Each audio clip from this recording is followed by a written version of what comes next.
السلام علیکم ورحمۃ اللہ وبرکاتہ۔ میں حکیم سید حبیب اللہ شاہ بخاری دعا خانہ ٹیکسلا کینٹ سے آپ کی خدمت میں حاضر ہوں۔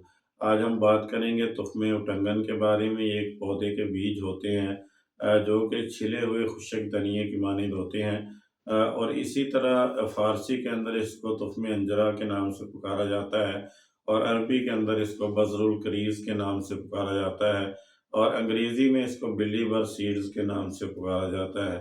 اگر اس کے مزاج کو دیکھا جائے تو اطباء ان کا مزاج جو ہے وہ پہلے درجے کے اندر گرم خشک لکھتے ہیں۔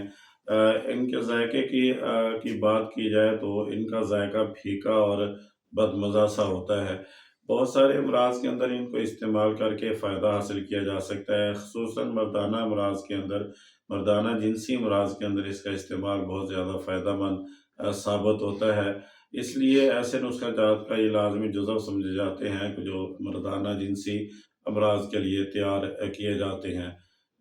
وہ لوگ جو رکت منی کا شکار ہوتے ہیں، یعنی منی کے پتلے پن کا شکار ہوتے ہیں، ان کے لیے ایک بہترین دوا ہے کہ ان کو مغلظ منی کے طور پر استعمال کیا جاتا ہے، اور وہ تمام نسخہ جات جو مغلظ منی کے لیے بنائے جاتے ہیں ان کے اندر اس کو استعمال کیا جا سکتا ہے۔ کثرت احتلام کے لیے بھی ایک بہترین دوا ہے کہ وہ لوگ جن کو احتلام کثرت سے ہوتا ہے وہ ان کے استعمال سے فائدہ حاصل کر سکتے ہیں۔ دافع سرت ہیں، یعنی کہ وہ سرت انزال کے مریضوں کے لیے بھی ایک بہترین دوا ہے۔ اسی طرح یہ مولد منی بھی ہوتے ہیں کہ وہ لوگ جن کو منی کی کمی ہوتی ہے، ان کے اندر یہ منی کو پیدا کر کے منی کی کمی کو دور کرتے ہیں۔ اور اسی طرح مولد کرم منی بھی ہوتے ہیں، یعنی کہ وہ لوگ جو مردانہ بانجھ پن کا شکار ہوتے ہیں یا جن میں سپرمز کی تعداد مطلوبہ مقدار کے برابر نہیں ہوتی ہے، ان کے لیے ایک بہترین دعا ہے کہ اس کو استعمال کر کے سپرمز کی تعداد کو بڑھایا جا سکتا ہے۔ اسی طرح یہ دافع جریان بھی ہوتے ہیں، یعنی جریان منی کے مریضوں کے لیے بہترین دعا ہے، اس کو استعمال کر کے فائدہ حاصل کیا جاتا ہے۔ اور مقوی با بھی ہوتے ہیں، یعنی تقویت با کے لیے بھی ان کو استعمال کیا جاتا ہے۔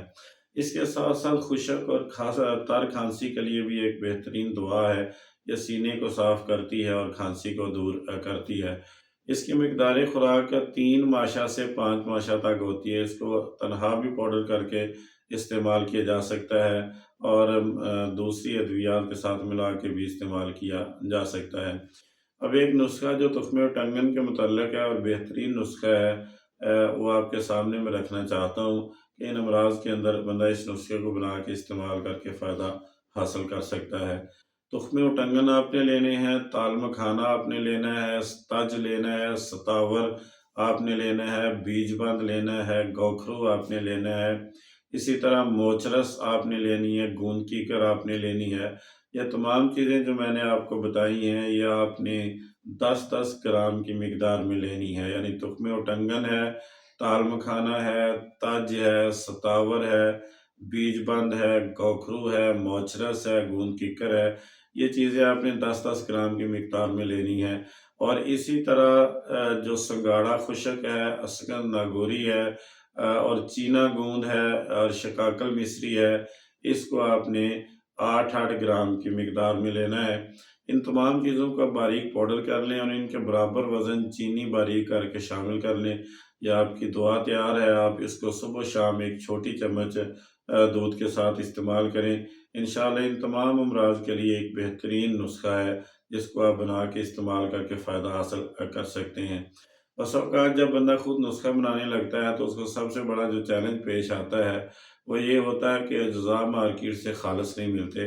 اگر کوئی بھائی دلچسپی رکھتا ہے تو ہم سے رابطہ کریں، ہم انشاءاللہ اس کو بنا کے خالص اجزاء کے ساتھ بائی ڈاک اس کو بھیج دیں گے۔ ایک بہترین نسخہ ہے جس کو ہم استعمال کر کے فائدہ حاصل کر سکتے ہیں۔